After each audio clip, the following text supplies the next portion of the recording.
Obviously I love my job as editor of Reader's Digest, but you know, there's one job I think I'd like even more than mine, and that is the job of travel writer.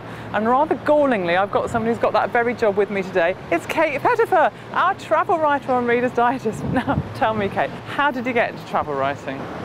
I worked in magazines, women's magazines, where I was a sub-editor, and then the travel editor left, so that was handy. I jumped in. I was like, oh, shall I do the travel pages? Yes, that would be nice. I'd already done bits and pieces of writing for her, and just spent a year doing that for the magazine and also building up my contacts. And then I went freelance, and that was 3 years ago. Had you always been interested in travel?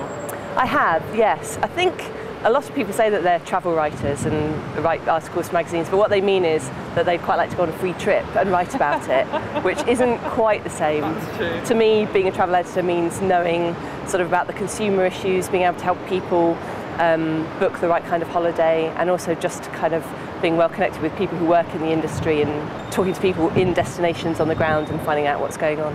So come on, your top tip. Top travel tip. Quite a simple one. Think outside the weekend. You can get a lot of value out of going outside of off-peak days as well as off-season. For example, I just booked a train ticket up to Northumberland, and by going Thursday to Saturday rather than Friday to Sunday, I halved the cost of the rail ticket. So it's really worth travelling on different days. You will save a lot of money. What's your top city to go to?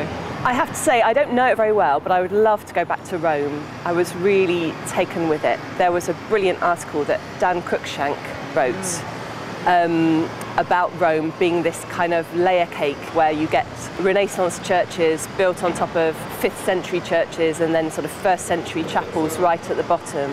Now, when you walk around the Forum, to think that actually until the 19th century it was completely covered in rubbish and totally buried. And the ice cream's not bad either. As an experienced traveller, what are your packing tips? Oh, you put me on the spot, Jill. Quite a simple thing. Compartment zip bags. They're not like flat pack vacuum bags. They're just, you can just get them to put in your suitcase, and then that way you can keep all your t-shirts together or all your shirts. They keep things together, which means that you have fewer creases and stuff, and it also means when you're rooting around for that clean pair of socks, they're actually all together anyway, and it's quite a sort of sad, organised thing to do, but it does make life easier. So where are you off to next? I'm going on a cruise to the Norwegian fjords. Not sure if my sea legs are going to be strong enough, but we'll see. To find out. There's only one thing I can say to you, Kate, and it's bon voyage!